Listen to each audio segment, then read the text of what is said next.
when the world has got you down. And Alzheimer's sucks. It's an equal opportunity disease that chips away at everything we hold dear. And to date, there's no cure. So until there is, we continue to fight with the most powerful tool in our arsenal, love.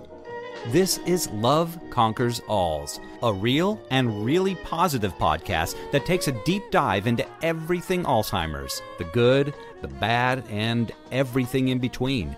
And now, here are your hosts, Susie Singer-Carter and me, Don Priest. This is Susie Singer-Carter. And I'm Don Priest, and this is Love Conquers Alls. Hello, Susan. Hey, Donald. How you doing? I'm great. I might be delayed a little bit, but other than that, I'm doing terrific. We've had riches of hell this morning, right, between our technology and our poor guest that we love so dearly, who's like, I was so excited, and we'll talk about it, but she's had a cold, and she's not in her office, and it's all kinds of great things. But these are the kinds of, I think these are the kinds of things that bring happy surprises. This will be probably our best show. They're challenges. Ever. Yeah, these right? are challenges that we're going to overcome. Yeah. And we're going to find the silver lining, if you will. Yeah, I like that. Yeah. So, if you listen to us, you know that it's always a good time. And we're glad that you guys are here because we have I'm just going to make it a quick, short intro because we have a lot to talk about with our guest that you're going to introduce, Dawn, right? Indeed. So why don't I do that? To introduce, because then we'll schmooze later. Okay, that sounds good. Author, podcast host, award-winning blogger, contributor to numerous national newspapers and magazines, the UK's own Pippa Kelly has truly made a name for herself in the dementia and elder care universe. It was Pippa's own personal journey with her mother, who battled vascular dementia for 10 years, that shaped her creativity and launched her career. A prolific writer for the Huffington Post, The Guardian, and many others, she also shares her thoughts and experiences on her popular COVID-born podcast, Well I Know Now, So Much More About Dementia, and has become one of the UK's top 10 dementia influencers. But Pippa Kelly's artistic proclivities know no bounds. Her debut novel, Invisible Ink, deftly draws upon her experiences with her mother to craft a fascinating, poetic, fictionalized tale that captures the intricacies of her mom's insidious disease. She is a force to be reckoned with in the literary and dementia space. And let's face it, we absolutely love her accent. So let's not wait another moment and say hello to the one, the only, Pippa Kelly. Hello, Pippa. Hi, Don and Susie. Greetings. We did it. We did. Here we are. We made did it. Eventually. I'm still not at all happy with my backdrop, my lighting, my angles. It's glorious. Well, you're a beautiful woman anyway, so it doesn't matter. And everyone should, as my mother would say, go look in the mirror and say, thank you. Thank you. That's it. Can we just explain that we spent 10 minutes trying to set up and Yeah. And she still has headroom, folks. Still a lot of headroom. I know. I'm really upset. I'm so sorry because I know you don't want me to have headroom. No, you're fine. You're so You're good. Pippa Kelly.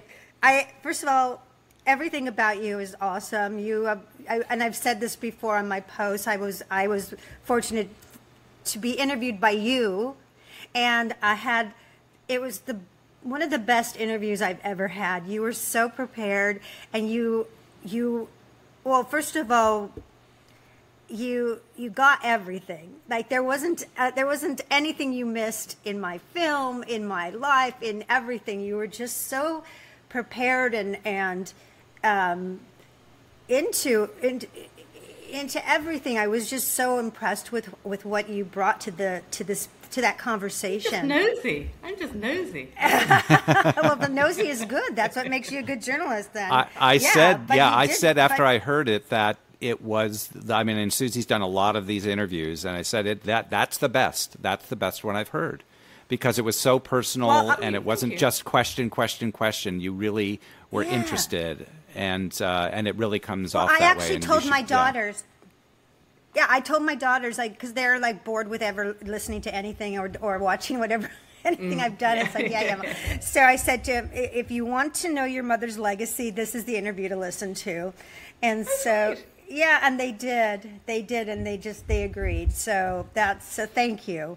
Thank you. Well, it was quite easy because you have a very interesting life, Susie. I mean, well, yeah. Thank you, and as do you, and you know, so many similar things as we all share in dementia, the journey of dementia, right? And then also so diametrically different as it happens in these journeys as well. So, and I think that we all enjoy both. Well, we appreciate both of those, the similarities and the differences, because you know it helps the journey. It helps the journey in the rearview mirror too, as with you, right? Yeah. No, I was really surprised at how much, because the first piece I ever wrote, and it was the first and only ever time that I've used a pseudonym, because it was all just too raw, and my parents were both still alive, and my mother's dementia meant she couldn't, you know, she couldn't give me consent because she wouldn't have known what I was writing about. But that first piece, very high up in the piece, I did say I'm writing this so that other people in our situation know they're not alone.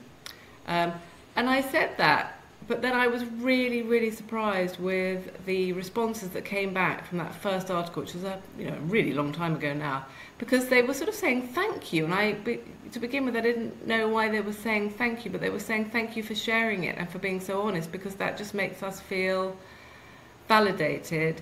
Also, I decided I had to be very, very honest about everything I said, so I talked about difficult things like the resentment I felt that my own life was being a bit sort of skewed out of its normal context, because I was having to look after both mum and dad as it happened at the same time. And, you know, the people later, and even when I went on to do public speaking about it, that the overriding response was thank you, which I found so bizarre. And it just goes to show the power of sharing, of knowing you're not alone, of just sharing particularly difficult things, I think. Yeah, and I don't know quite why that is at a human level, but it obviously really offers comfort to people. Oh, absolutely. Like, well, the showrunner, producer of Everyone Loves Raymond, Phil Rosenthal, I always quote this because he talks about, you know, the universality of is in the details. Yeah, absolutely. Yeah, right? No, totally. Yeah. And I think that's so true, because the same with our film, My Mom and the Girl, like I thought, you know, this was so, you know, my mother's idiosyncrasies were so unique to her, whatever. But, you know, as we discovered going on the festival circuit, we'd have teenagers come up with tears in their eyes and say, thank you, that was my grandma, or my aunt, or my mom. And you realize, like, even though, you know, we're Jewish and my mom was, you know, East Coast woman, and I thought, well, everybody seemed to resonate with her story that had been in a journey of this type. At some point, we too got so much grateful, you know, responses. Thank you for telling our story.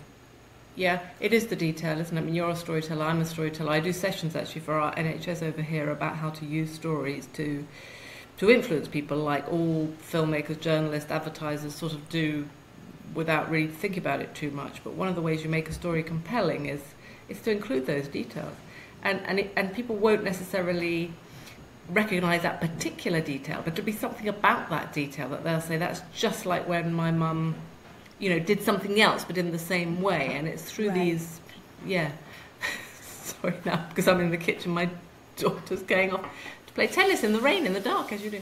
It's okay. It's a podcast, right? It's life. So, I mean, okay, so here's what I love about what you've done. So can we talk about, let's for people that don't know you, can we talk about a little bit about how you became, you know, this dementia campaigner, which I believe in American is an advocate, am I right? Yes. Okay. Yes, absolutely. Yeah, and a blogger and a podcaster and an author that, you know, really focusing on dementia. But before that, you were a writer anyway and a journalist, right? Yeah, absolutely. So what happened was, I think a couple of things came together really, because I my mum and my dad both became very ill. And my mum had dementia. My dad was his brain was fine, but physically a series of strokes just left him bedridden.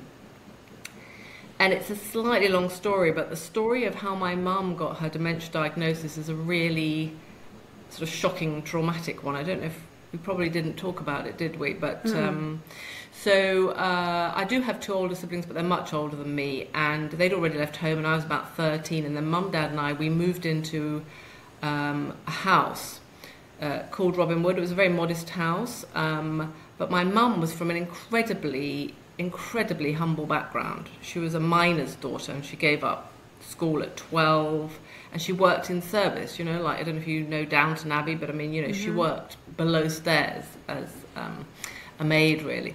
She went to work for an earl down in Surrey and met my dad at a wedding. They got married and they had 3 children. So that's just to set the context of how very poor she was. Then they move into this house called Robin Wood when I'm 13. And it is very modest, but it's detached. So she loved this house. She absolutely loved this house. I don't think she ever really kind of believed that she'd end up in a house like that. I can't tell you how modest it was, but it's just, you know, the journey she travelled from where she'd been. Right, from her perspective, yeah.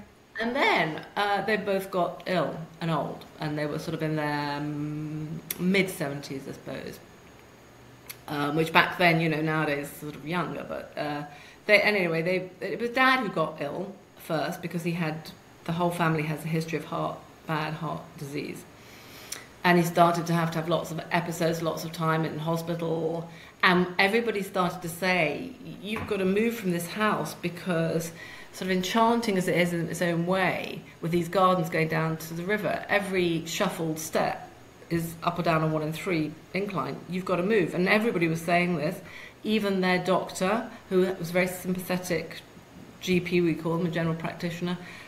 He wrote Mum a note and said, I've got, you know, read this every night, Mrs. Kelly, he said. And it said, and I used to have the note, I must move for the sake of my husband's health. But she wouldn't.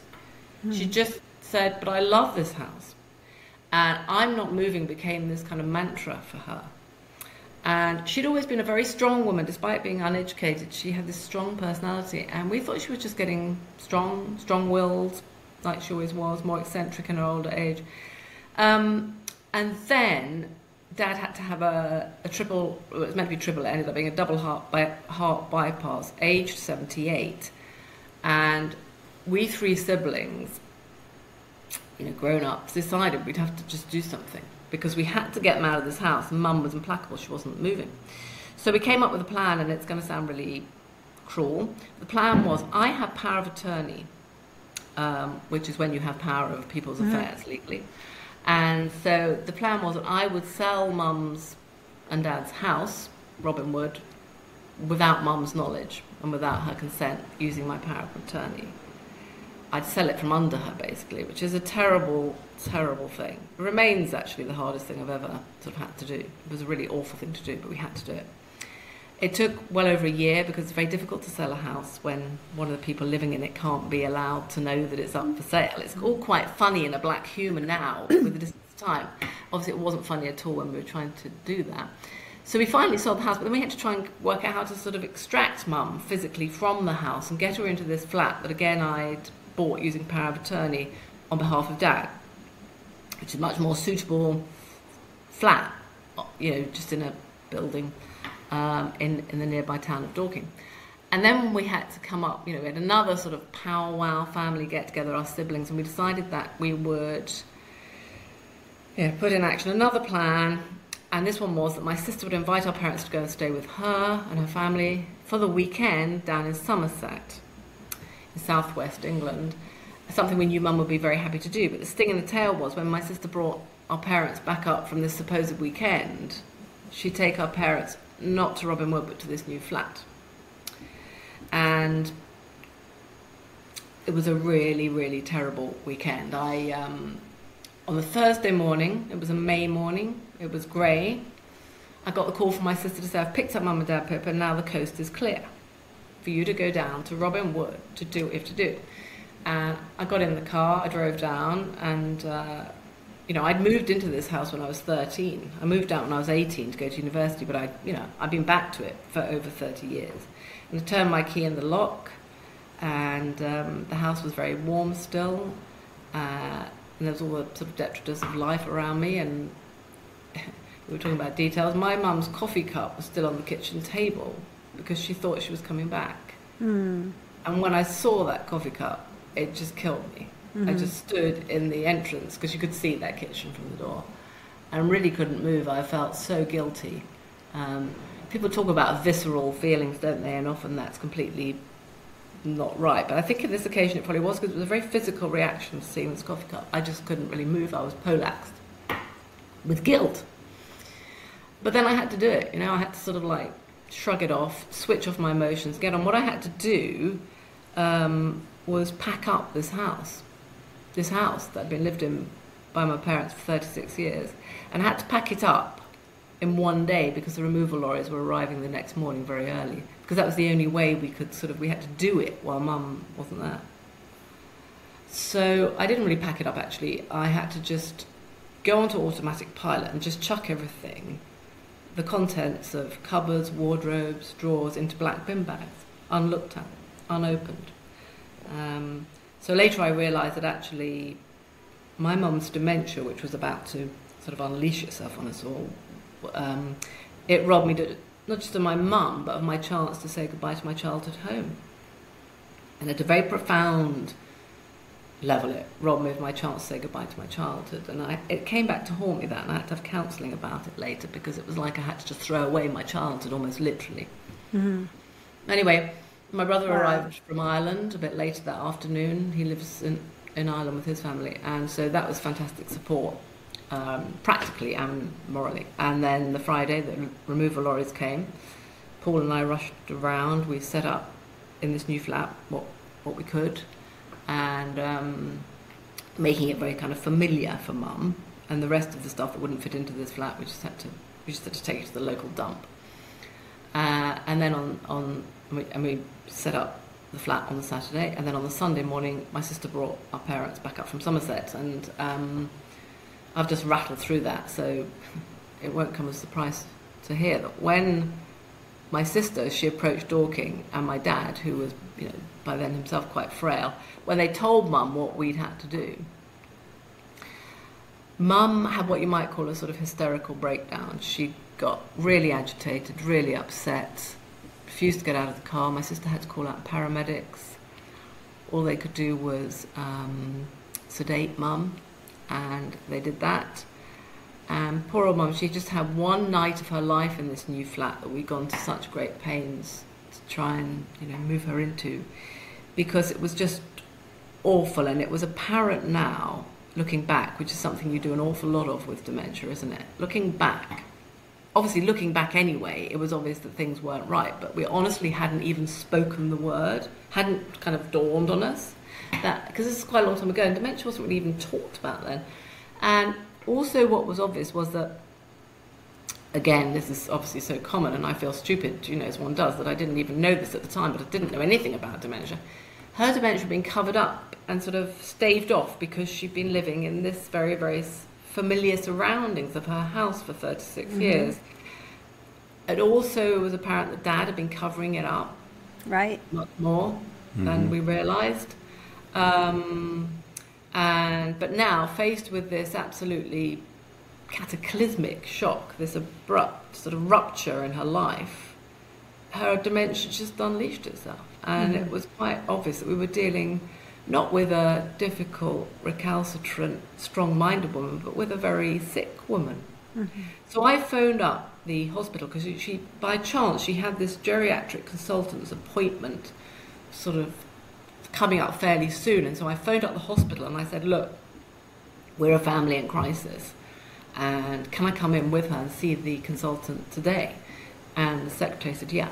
And she in turn warned me that if Mum wouldn't be admitted to hospital voluntarily, which was obvious she needed to be for observation if nothing else, then they'd use the Mental Health Act to section her. I don't know what language you use over there, but that's when you're, you know, forced to do something against your will, really. And so Mum and I went into the hospital. and again, so common. First of all, we were walking towards the hospital from the car and getting towards the consultant's rooms, and Mum just seemed like rational, cogent, normal. She seemed to sort of uncannily know that something was going on that involved her. And this is, again, so common, and I was thinking, well, this is awful, because they're just going to look at me and think, why have you brought your mother into hospital? She's absolutely fine. Mm-hmm. Obviously, I knew she wasn't. She was sort of... but when, we got into the room and the consultant started to say, as we talked about it all, no, but your family's quite right, Mrs. Kelly. You absolutely need to come into hospital, and you absolutely need to sell this house, Robin Wood, and your family are only doing what's best for you. It's really not suitable for you anymore. Once he started to talk about Robin Wood, she just went back into her mantra and started to say, I'm not moving, and she got very agitated again and very upset. And then the consultant said, I'm stepping out then to fetch a colleague, and I knew that was his kind of signal. He was stepping out, and he'd come back and he was about to section my mum, which is obviously incredibly upsetting. I was very exhausted emotionally, physically, psychologically, every way. And at the thought of that, I burst into tears. And then it was very poignant, because Mum saw that, and then she just snapped right back into being the old mum again, and she looked me in the eye and she said, well, I'll go into hospital then, because I can't upset my baby. She called me her baby because I was by far the youngest of her children. And she went into hospital, and she stayed in hospital for 6 weeks, and then she was discharged straight into the first of 2 nursing homes, and she ended her life in a nursing home. Anyway, that was obviously incredibly traumatic and terrible. And a year after that weekend, I wrote what was to be the first personal piece. That was it. And as I say, I wrote it under a pseudonym, because Mum and Dad were both still alive. And the response was just incredible. It was just incredible, because I suppose we were talking, about the details, and I suppose in a way, I wrote it up, a bit like I've told you. It was I was given a long write, I was given 2,500 words, which is bliss for a journalist, and everybody just said, oh my God, that's us. Mm-hmm. Oh my God, thank you for sort of saying all that. And I talked about various emotions I felt, because that is us. Maybe not, obviously, as we're saying, not the same way.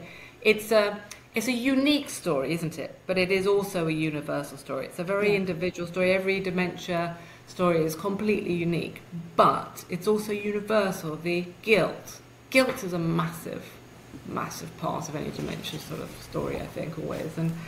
And the not knowing, the ignorance, and I look back and I really try and analyse why we hadn't realised she had dementia, and maybe it was a stigma that we didn't want to realise it. I don't know. I honestly can't tell you.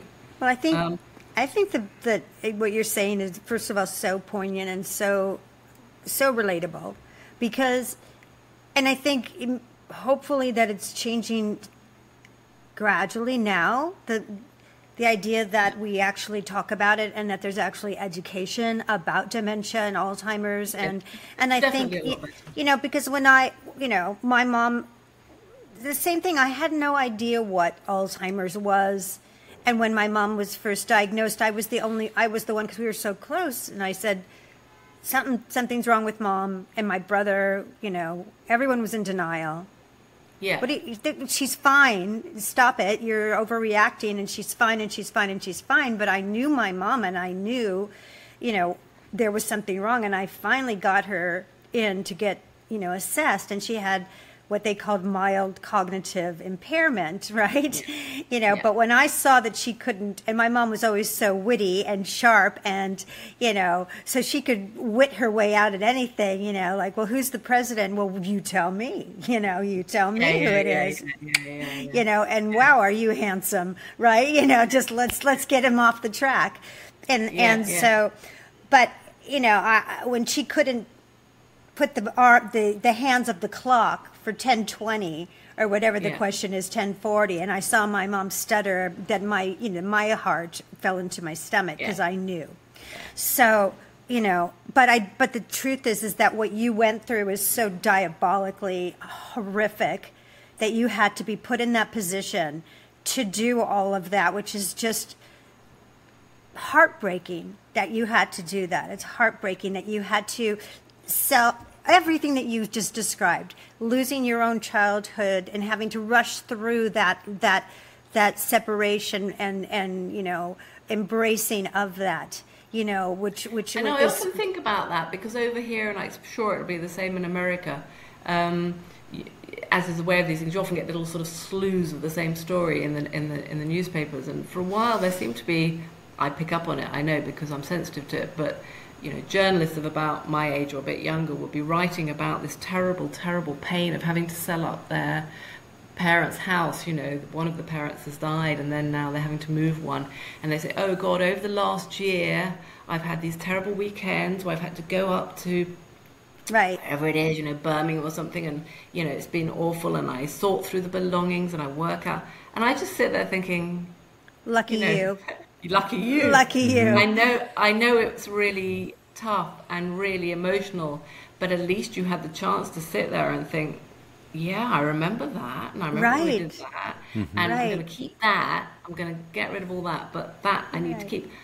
So often I think, oh my God, and we did manage to squirrel out of the house one or two things when we knew this was coming up. But really, one or two things, it wasn't a lot. And it's really sad. I often think, oh my God, and then you think, no, I haven't got any of that, nothing of that. And it's just so sad. Yeah, that on all that responsibility of having to navigate your mom's disease without really any help, because here you've got doctors, which really resonates for me, coming in and saying, well, they're going to step in, but they're going to step in with a solution that really isn't appropriate, which is to, put her into basically a psych ward, which is what happened to my mom for a second, right? Because they don't really have any other choice, because there isn't a lot of, I don't know, I'm guessing that it's the same in Britain, but, first of all, we have a great deficit of geriatric doctors here. They're not paid the same. No one wants to go into geriatrics, and those that are in geriatrics maybe haven't really focused on dementia and Alzheimer's, which is odd. Then you've got the whole other, population of doctors, of providers who really know nothing, zero about Alzheimer's. They can't even identify it. So it often gets confused with someone having a psychological breakdown. And, and that happened to my mom, where they locked her up for 7 days when I wasn't in town, because she was going to a doctor's office and she got agitated because she didn't know where she was. And they locked her up and plowed her with Depakote, and she never walked again after that. So, and these are the tragedies because of the lack of education and the lack of conversation about it. And if there was more of a community support in that sort of, in something that is so common. That's really interesting, because from what you're saying, and it'd be great, we could have a whole conversation just around this aspect of it, the medical side, but from what you're saying, I think we have, it was so long ago now, things have definitely improved from that stage of what I've been describing with my mum, because that was, I'm trying to even think now, but that was 2007, 8. So in those, between then and now, things have really definitely improved.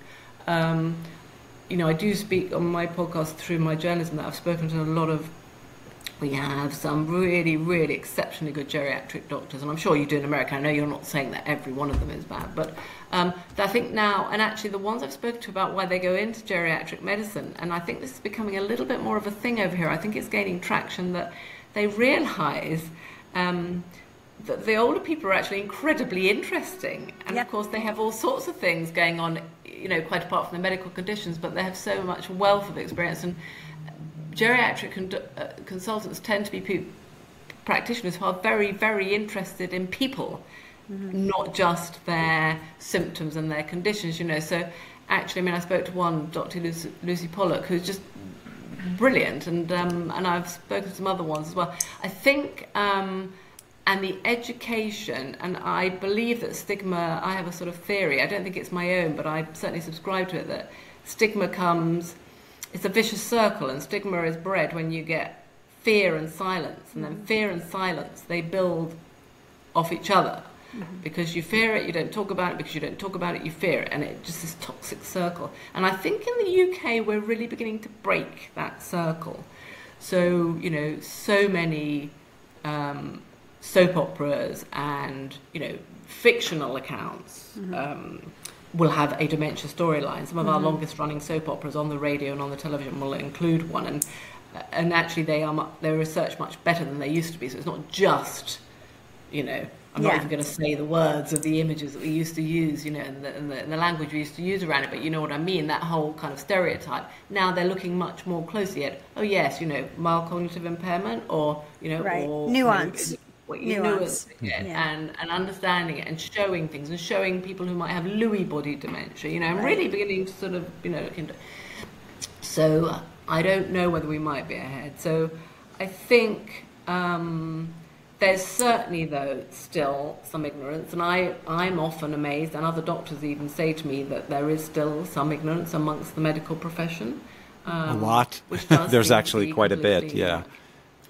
Yeah, I just was asked to do. I just contributed to the American Medical Association of Women Doctors for, you know, next month is Caregiver Appreciation, and, you know, talking about from a caregiver's perspective of someone with Alzheimer's, what I felt needed to change within that, the healthcare system and our doctors in particular. And, you know, they were really happy with it. I was really happy with what I delivered to them, because I had so much experience with that, and especially last year with my mom passing away, and the kind of ageism and ableism that is rampant in our healthcare system.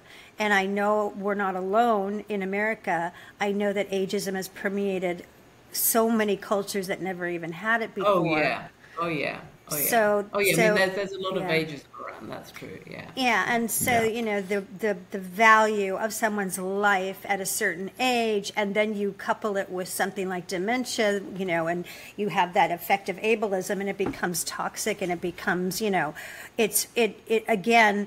You know, when I hear your story as back when you were cleaning out Robin Wood, I think about me cleaning out my mother's life, the end of her life last year, trying to figure out and play whack-a-mole, right? And trying to figure out how do I really still haven't grieved her, because I was in such crisis mode and survival mode last year, which I shouldn't have had to been. I shouldn't have to. It was unnecessary, the stress that I was put under, and not to mention my mom. So, and that's, you know, why I'm doing the documentary that we're doing. But I mean, I feel like that it's still we're, you know, if there is change, it's on life support, because it's very tenuous, the change that has occurred. Yeah. And I think the pandemic really threw that into stark relief, didn't it? And when you talk about the ageism, the way people after a certain age sort of begin to lose almost their currency, their value, you know, they're not valued as much as that was pretty sharp. And in fact, we're having, you know, various inquiries into the way it was handled over here, which you will be having in America, I'm sure. And one of the things that's very unsurprisingly coming out is the way the people in the care homes and the nursing homes I can't remember, I heard a horrible word used on the radio actually today. I can't remember what it's, but I remember sort of flinching as it was used, and it was really the way they were almost like, I hesitate in case I get it wrong, but a bit like guinea pigs as well, because it's like nobody knew, and in a sense nobody knew how to react to it. It was an unprecedented global pandemic.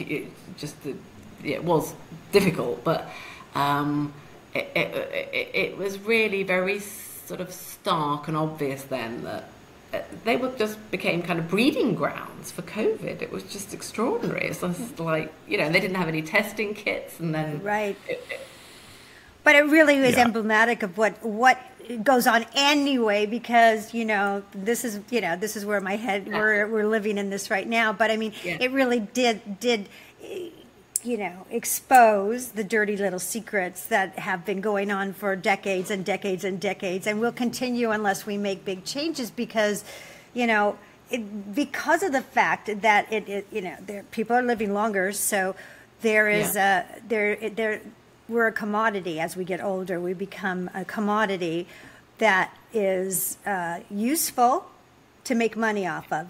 But the humanity and the dignity have, died a lot. And the other irony is that when you see the humanity and the dignity and the respect in action, it can be so moving and powerful. And this is why, I am a kind of glass half full person generally, but when I see things, and I suppose because of what I do, I tend to look out always the better stories. And even when I was doing more journalistic work nationally, I would try and find something good, because there are some fantastic organisations, charities. Sorry, that's now my dog. I don't know what he's doing, making horrible noises. They're doing wonderful, wonderful things that just make you feel you regain your confidence and all your love of the human spirit, humanity, when you see it, whether it be with, I'm a great believer in music and dementia. The power of music to connect with people, even when their dementia is very severe, is quite extraordinary. Yes. It's almost miraculous. And then over here, there are people using that, as an absolute plethora of music and dementia charities and not-for-profits and what have you, and it is just, and people just are passionate about it, and they give their time and their energy and their skills, right, often for very little or no money, and you see all that and you think, wow. And I always often say, I just observe it, I just talk about it, write about it, whatever. You do it. Yeah. You people every day do this, and that's quite, or you see a wonderful carer, and some people do.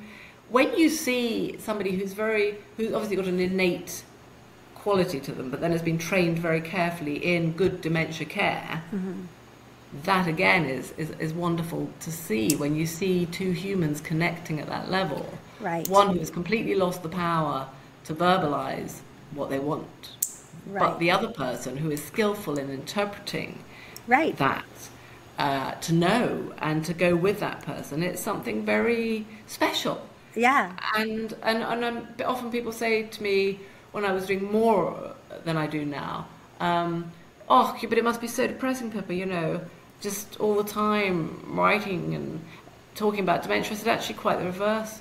Yeah. Where, for me, you get those, the story about my family, and it went on, being on and on and on, shocking, awful, terrible, and it does for a lot of people. But I suppose I made it my business to seek out really good practice, to try and just sort of say, right, can we replicate this? Why don't we do more of this? Because this is really helping people. Right. And often, A, it wasn't rocket science, and B, it wasn't always to do with money. It was actually more to do with understanding and education and sharing of knowledge and all that sort of thing. Of course, there was often money would be a part of it, but it's not just that. It's about a mindset, and it's about us as a society, changing, and the way we have changed, the way we say, talk. We didn't used to want to use the word cancer, which seems ridiculous now. But I can remember my parents saying, "Oh, she's got the big C." Right. Mm-hmm. Right. There was a so show knowing like that, knowing that now, knowing everything, when you look back, what would you have done? And there's certain things you couldn't have done differently. But what do you think you could have done or said or treated it differently to have maybe come out with a better outcome? Or is there anything you could have done under those circumstances? Yes. I did, particularly with that story I've related about the sale of Robin Wood, about moving our parents out. Very difficult, isn't it, with hindsight, to know. But if there'd been more knowledge around dementia, and I don't know whether it was to do with stigma, but maybe if it had been a topic that was more known about, more talked about, we may have done. But then, Dad, it's difficult, isn't it? I think it's always difficult, and I hear this a lot from other people. You've got two people involved often at that stage, you've got a husband and wife, elderly. You got one of them who might or might not have dementia, and then you've got the other one. And the dynamics of that relationship are sort of bound together after so many years. And so Dad, I think he was in denial, because I think he knew that things weren't right, because he lived with her all the time, and it became then apparent, actually, as we sort of had to, as you, even in that hurried state, as you just dismantled Robin Wood, you could see, like at the back of cupboards and things, you could think, well, what, these are two people that actually always been incredibly clean and house proud, and what was going on at the back of those cupboards, and oh my God, what a state were they actually living in? Mm-hmm. Well, it was, but you didn't know that, 'cause you didn't go poking around their cupboards because they seemed sort of okayish. And then, so Dad, bless him, Mum was the stronger. She was the least educated, of the two, but she had the strong personality. And could he have pushed more? Could we have known more and thought, well, actually, I don't know. Possibly, I think we would have maybe tackled it a bit earlier. But I still don't think we would have tackled it early enough, because looking back, we would have needed to tackle that whole situation like a good 2 years earlier, probably, or longer. Right. If you had knowledge of this, if you had knowledge of the disease, possibly you could have recognized some things earlier, and maybe, and also had it's hard. It takes a lot of bravery to attack it, tools and bravery to say, I'm going to confront this now. And do something. It's the tools. It's that you do. Yeah, I think that like even with my mom, just the if I can relate, taking away her car keys or those kinds of things where my mom was such an independent person. If I had better tools at the time, I was riffing it. I was improvising. I was trying to figure out, I didn't, now I very often related to raising my daughters because I became the mom of my mom. And so, absolutely. Right. And so I have to look at everything from her point of view and how can I say this that will be the least, the path of least provocative resistance, and redirection, and positivity. Because I am positive too. I don't, the fact that I'm living in the, No Country for Old People is a place I never thought I would be living in for a year, because I am Pollyanna. I've always looked for. Yeah, you strike me that you are. Yeah. And so, if there's anything that's going to knock it out of you, though, it is our elderly care system, isn't it? Right. But I realized that who better to tell the story than someone who has got sucker punched, and exactly. that I can say, because I want it to be good, and I have no grudge. It's not a grudge. It's just a fact. It's broken. Let's fix it. It could be so much better.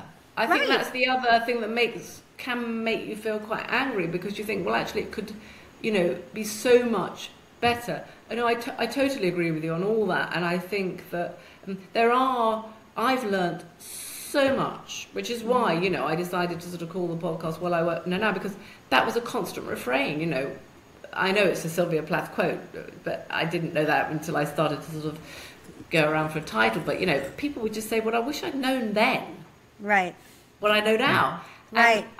Absolutely, because as I wrote, that was the first piece I wrote, to finish off with your very first question to me, actually. That was the first piece I wrote. And then, as my parents both aged, one was more physical decline, and my mum's, of course, being dementia, was physical as well. People don't often even understand that. I think it's all about memory. It's not at all, is it? It's about physical and all sorts of things. But she was, she had her dementia, which gives it a whole other sphere to look at it through. I charted it all really in the national press, and so I began to get, personal, my family, dad and mum, and trying to get funding for both of them, and I wrote it all up, and so I began to get more known. So and then I began to win awards, and then I began to do public speaking, and then I did a blog, and then I did a podcast. So that's how I became a campaigner. But along the way of doing that, because I made dementia my subject, and I would talk to experts.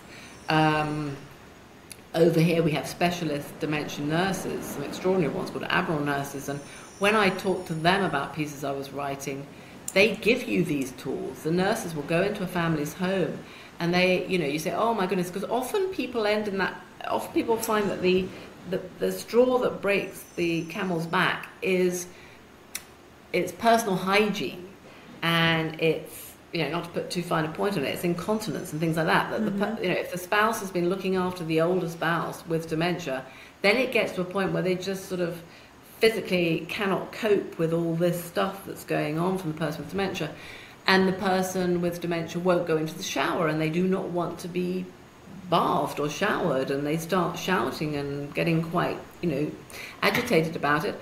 And a dementia nurse with their training will come in and, just as you're saying, Susie, will say, well, there are ways to do this. There are ways to sort of, bring your mum with you to be in, make the shower a good place for her. And she, and when you see people like that in action, you just stand in awe and you think, wow, and they will get somebody to a shower quite easily. Right. And they will make somebody who's very upset actually quite contented. Right. In whatever way that might be, with the tools at their disposal, which I had no idea.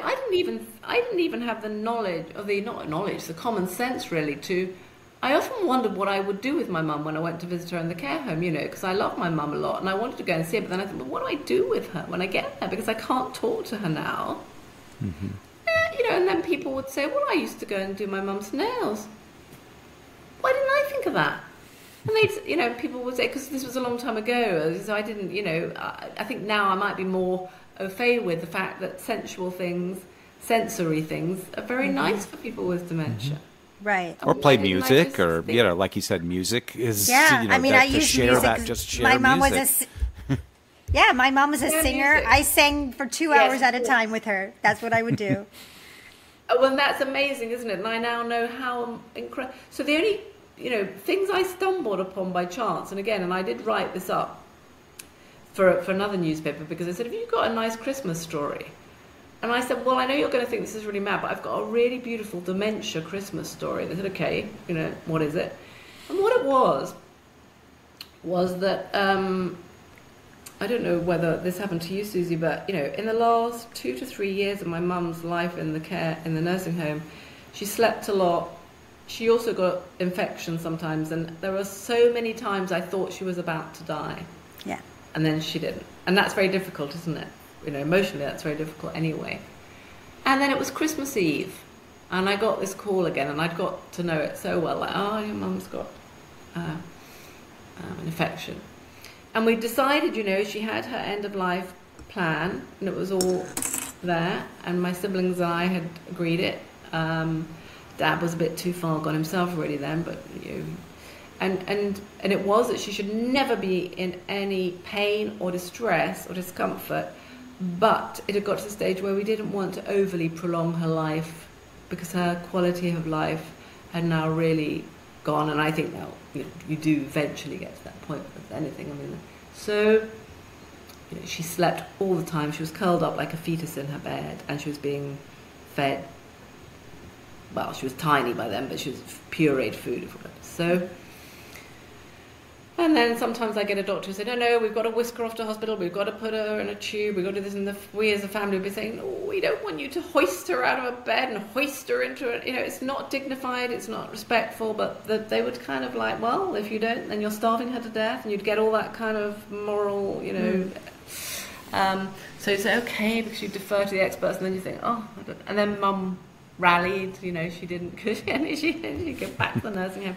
So I got the call, and it was Christmas Eve, and I remember I was I was shopping, I was getting kind of stuff in the supermarket, and I got the call again, and I said, and I sort of said, I know exactly what we want in these situations, and he said, well, I think you ought to come down, and I said, fine. I did say to my husband, oh golly, I'm so busy, and luckily people around me said, no, go.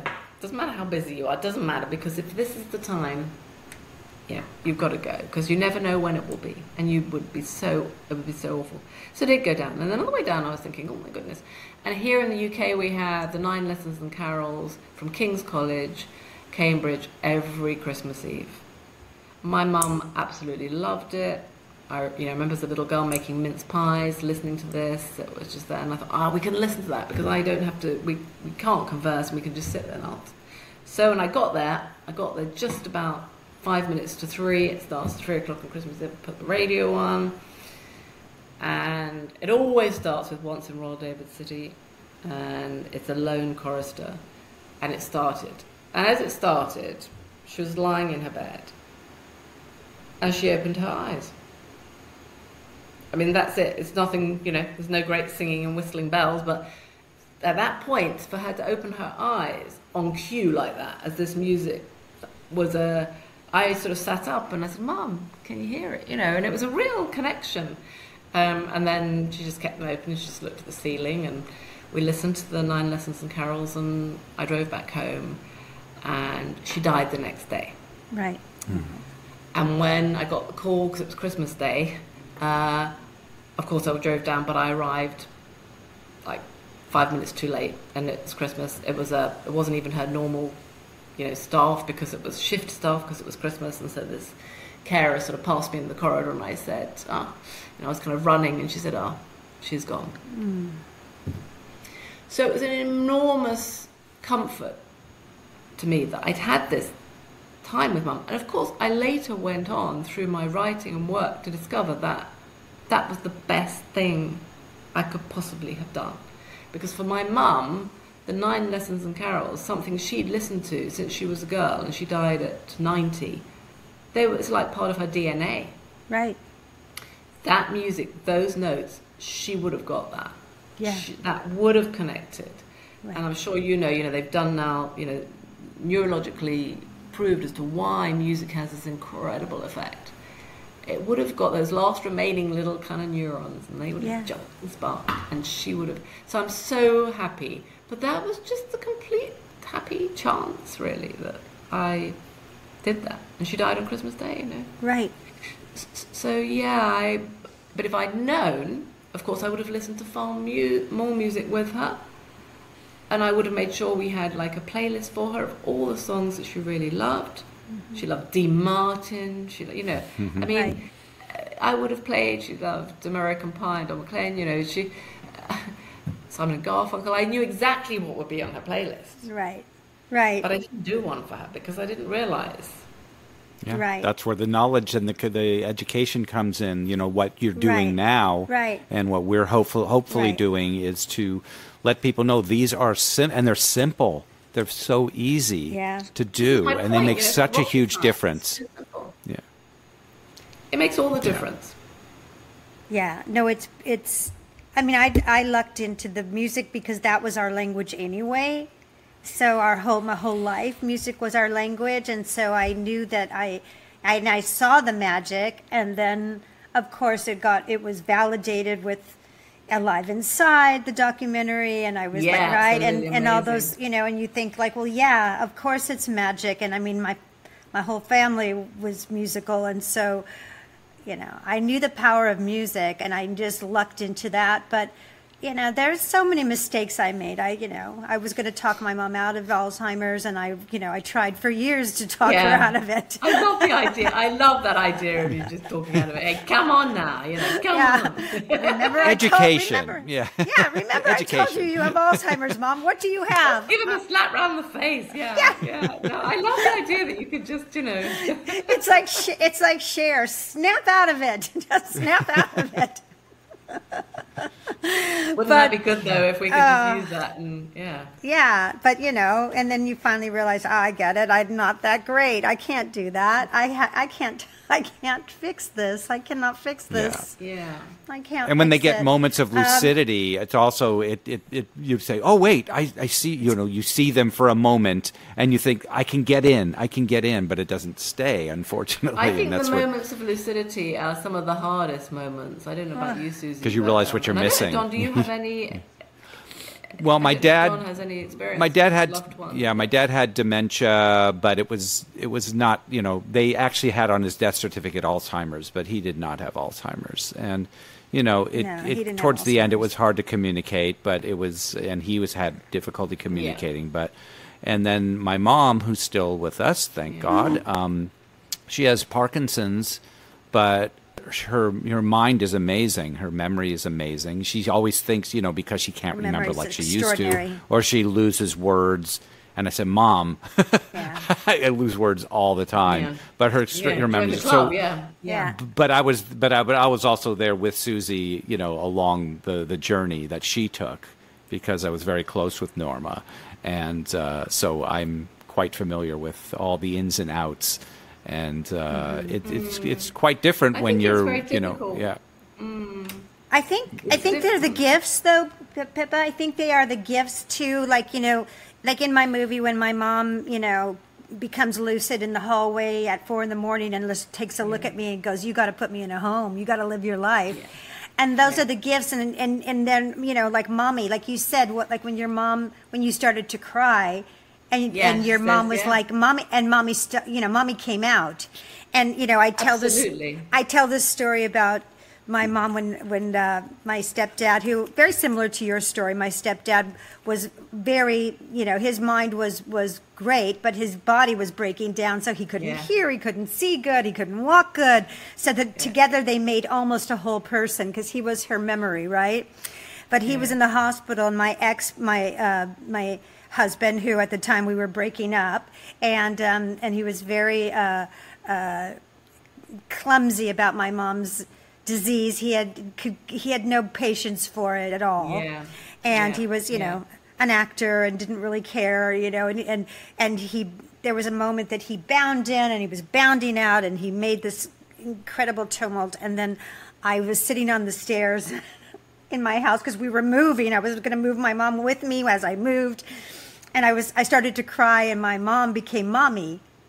Yeah. And she said, I said before, I said, I want you to go I told you he was never good enough for you. I want you to go in the bathroom and wipe your face, look in the mirror, and thank God for your brain in that face, and pull your shit together, right? And so I went in, got a tissue, came back out, and there my mom was, and she goes, "Oh, you're crying. What happened?" And so there, but I had her for a second.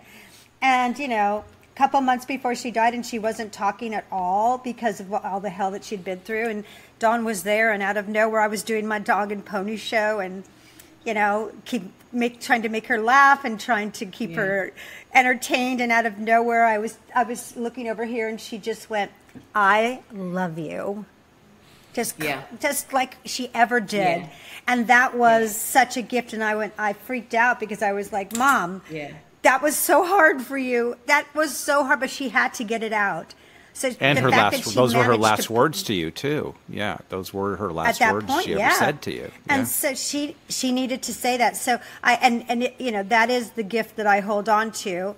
But it's really hard because it's a tease. It's The Notebook in a way. The movie, The Notebook. And The Notebook. I suppose. I don't know, I found it quite difficult when she that moment in the consultant's room, which was incredibly poignant. That was, and it was the last time ever, though. She never came back like that again, actually, because I think she was actually quite advanced, her dementia, really. Then she went to the nursing home, and the one thing that kind of, to talk about those when they come back, I think it must be so frightening for the person, though, when they flash back and they kind of know what's happening. That must be so frightening, because she went into this nursing home, the first one of the two nursing homes, and they said to me, "Don't visit just for," I can't remember what it was now, but they said, "Just let her settle in for a little bit and then come and visit, because she'll get very confused." So, okay. And I went along for the first time to visit her, and, so they'd move in May, so by the time I visited her, and she was in hospital for 6 weeks, it must have been about June, July. Anyway, it was a beautiful day. I remember that. It was a beautiful day. And we sat in the garden. It had a nice garden in this first nursing home. And we were sitting there. And then she suddenly said, very, like in a normal voice, she suddenly said, "I cried myself to sleep last night." I said, "Oh my God, Mum," and then like you do, because you kind of go back into normal. I said, "Why did you do that? What was the matter?" And as it coming out my mouth, I was thinking, why did you say that? Because obviously it's because she's in a nursing home and because she sold her house from under her. And I was thinking, oh no, why did I say that? And I was thinking I'm going to get a whole, you're the terrible, terrible daughter and that. But she didn't, because she was obviously really with it. And she just sat there in the garden and said, I can't remember my life. Oh. And if you think about that, That's I was so just listening to tragic. something else on the radio, and I can't remember, it was actually it might have been a songwriter, but it was somebody, or an author, I think, a novelist, saying actually, memory is everything. And it is, really. If you can't remember your life, then what was it all about? Who are you? I mean, that's why it strikes your identity, doesn't it? It does, but and then again, can I just give you a different perspective that I learned from Judy Cornish, who has an incredible program, and I think that, we put a lot of currency on memory, and yes, it's wonderful and it's great, but it's also incredible that people with dementia, until it gets, for the most of that journey, they really become like the most mindful Zen place you can ever be, because they're living in the moment. Absolutely. No, absolutely. That's one of the really, really sort of silver linings. And so many people with dementia have said that to me, in particular Wendy Mitchell, who I'm sure you've heard of, this best-selling author.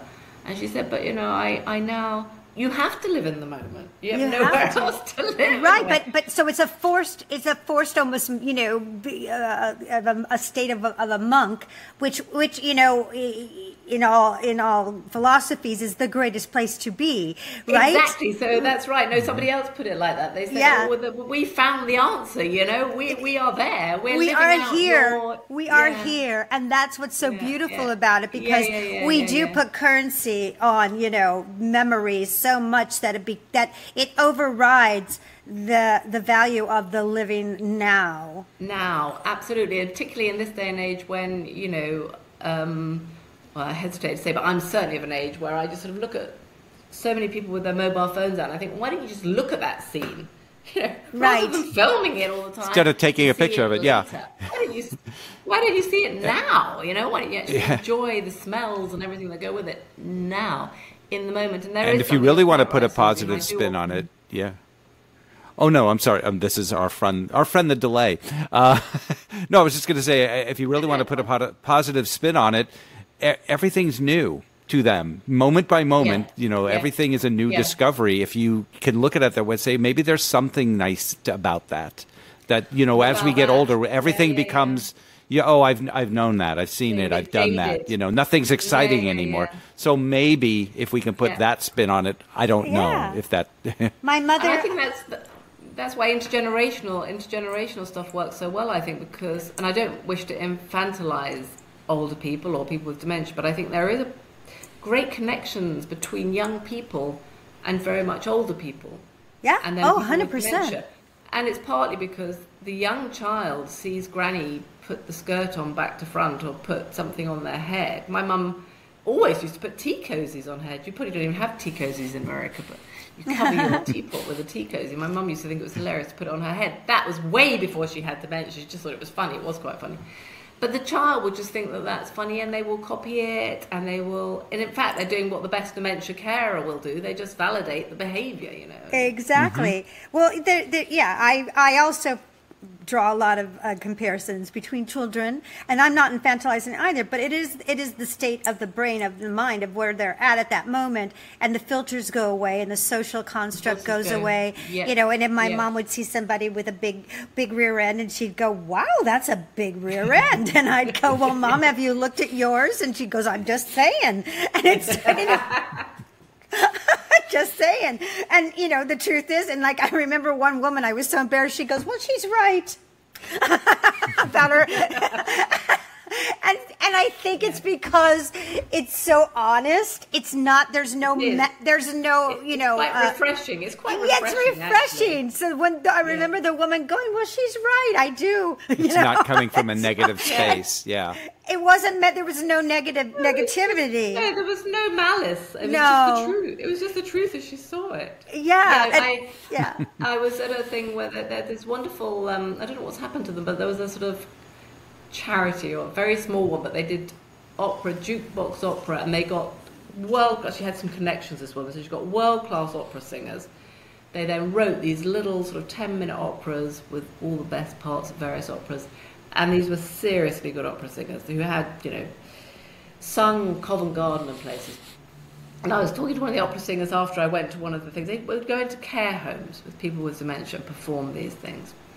And I don't know how long it lasted because, that would be a money thing. But anyway, and the opera singer said, do you know what? I very nearly didn't do this at all because I just thought, do you know what? I don't really go and sing in care homes. I sing at the Royal Opera House. I sing at the Scala Milan.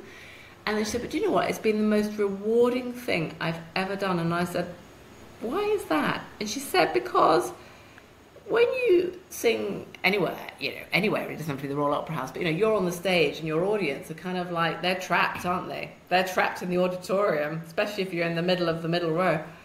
These people in care homes, she said, if they didn't like what I was singing, boy, did I know it. They just shouting out, that's rubbish. And she said, and I really had to get, obviously it's a different scenario. She said, I really had to keep eye contact. I really had to sing to, I would sort of see the ones that were going to be causing a little bit of trouble, and I'd have to really pinion them with the eye contact and sing to them as if I was, this was like just me and them in the room. And she said, and actually it was incredibly good for me to do it. And I learned more, and it was more rewarding. And when you saw somebody just break into a smile, it was real. And I had a world-class opera singer. Yeah, and you just do, and but the reactions as well, to bring somebody from a state where they are just sitting there with their head down, all the connections have gone, really, the human connections. They're in their own world with their dementia, and they look very depressed, and they're just sitting there, and nothing seems to be going on. And then, like the Alive Inside video, they started to hear us sing, and they would just start to look up, and then they would start to, start moving a bit to the music, and then, you just get this amazing connection. No, it's beautiful. I loved it. I used to, I think that, the culture change of, like, when I would first started visiting my mom when she was getting more advanced, and the culture of those nursing homes, that it can be overwhelming because we're not exposed to it, right? And then when you lean in, and I became, as I think we talked about on your podcast,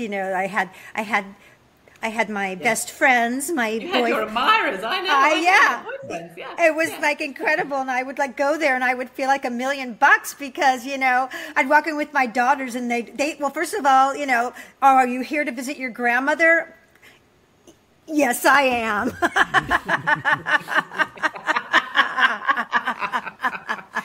Yes, I am.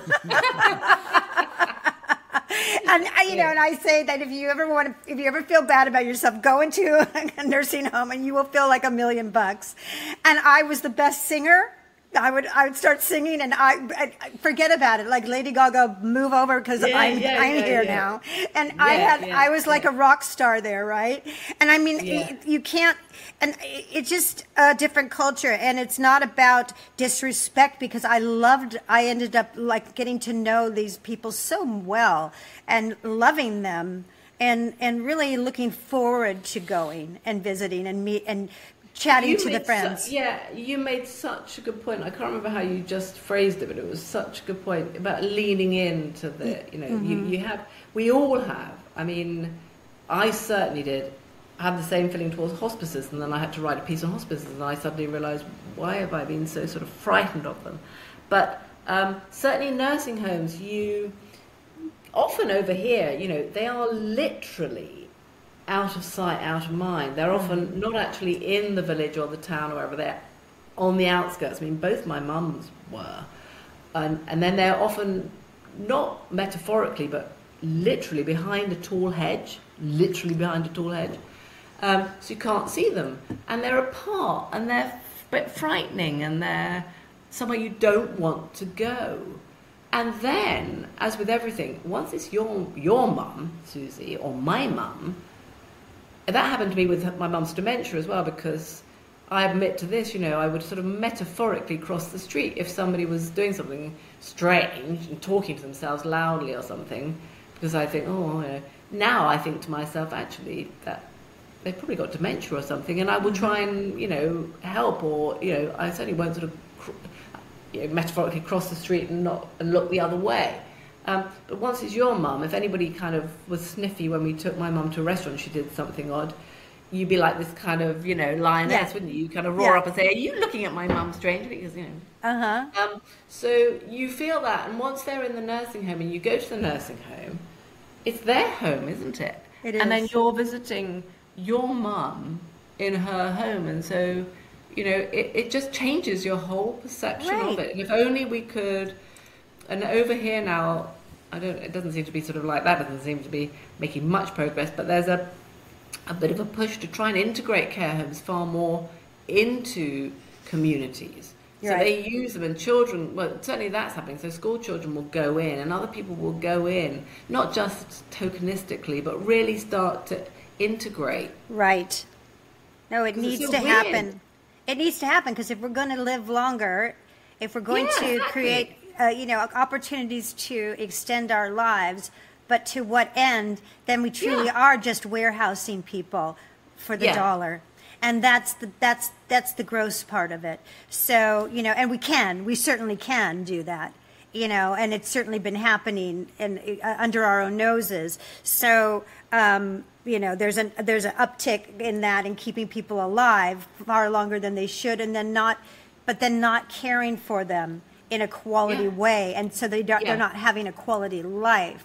And so that's where the education comes in. That's where, and I mean all education, for the public, for our providers, everybody. So one last question, and then we'll go. Do you think that you will stay in the care advocacy as a care campaigner always?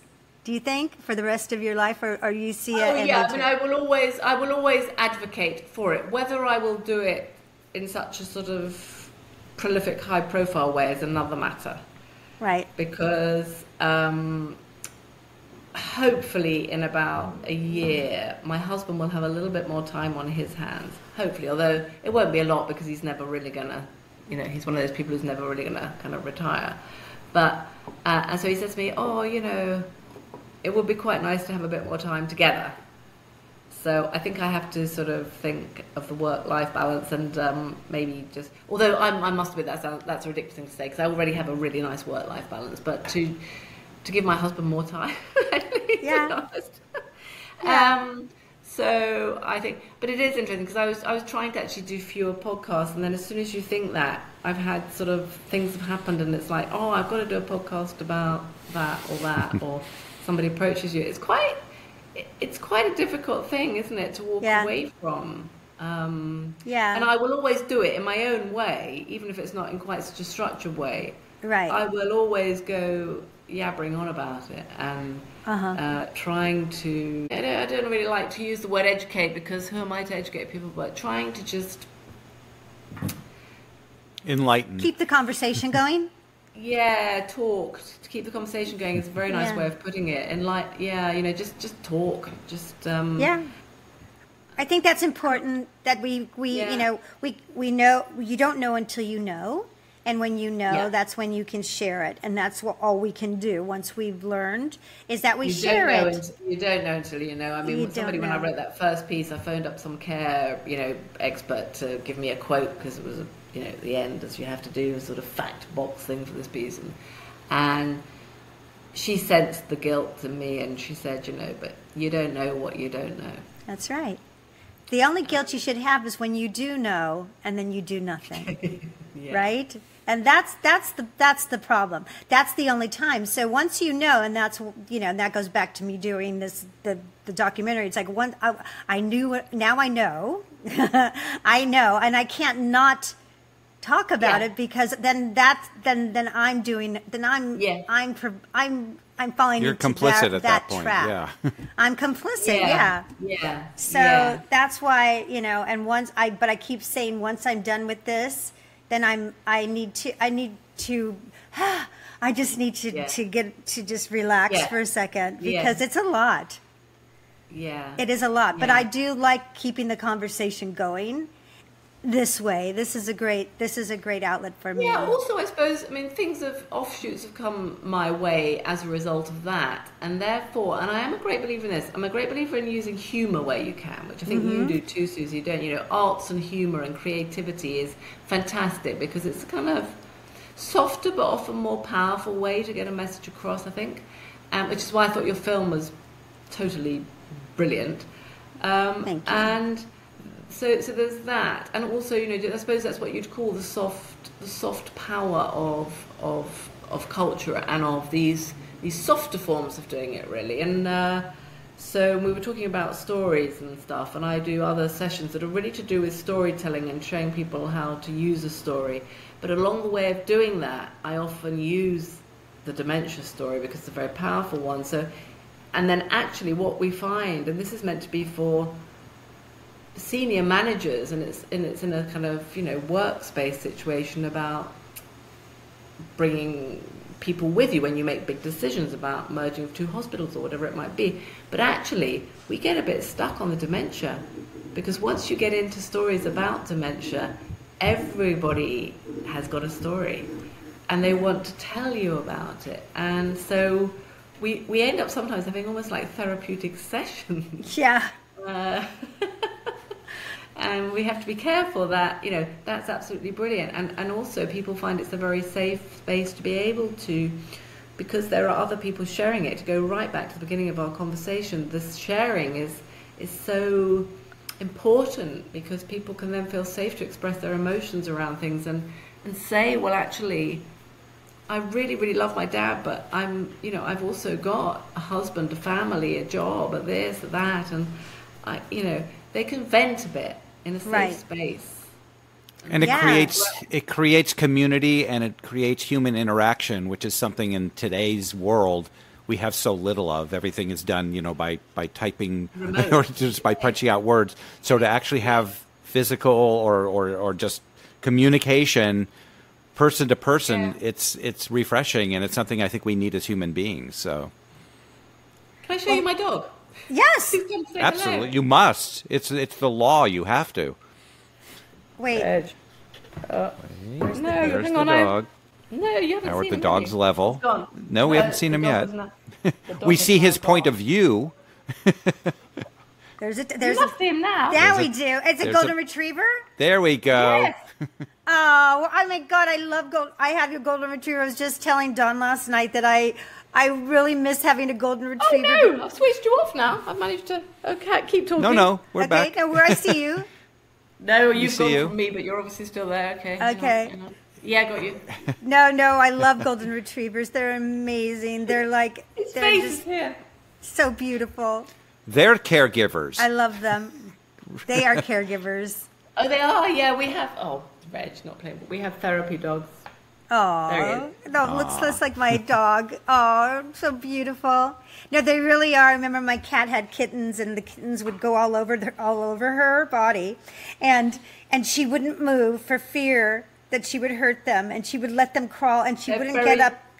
Yeah, So- they're very gentle, aren't they? I must say, Reggie's spatial awareness is not great. No, they don't have spatial awareness. Their tails hit everything. The tails are wild, but they are so beautiful. I love them. Well, thank you so much. I love this conversation. We could talk for, hours and hours. I hope that one day next time I'm in the UK, I can come and see you. You must come and, definitely meet up in London or wherever. Yeah. My daughter is lovely. half British, so my ex was British, so. Well, if ever you're here, or you, Don, if ever you're here, you've got my number and my email and what have you. Definitely. Yes. Absolutely. Yeah. Is there anything else that we missed that you wanted to get out to the world? Or we? Oh, loads of things, but we didn't miss them. But there's loads I can talk about dementia forever. Yeah, we can. I know. It's a big subject. It's a big subject because I have all these questions and I'm like, I didn't even get to number 5 yet. So, but it's okay. Another time, we'll do it. We'll do it. Yeah. It gives us a good excuse to reconnect. And how is your? I mean, brilliant. It looks like you've completed your No Country for Old People. Have you? Well, not really. We know we are. I saw some launch thing, and I thought, oh no. No, that's a conference that I'm going to just for awareness at the National Consumer Voice next week. But where we're going to show a bit of it, just a tease of it. But we're still raising money.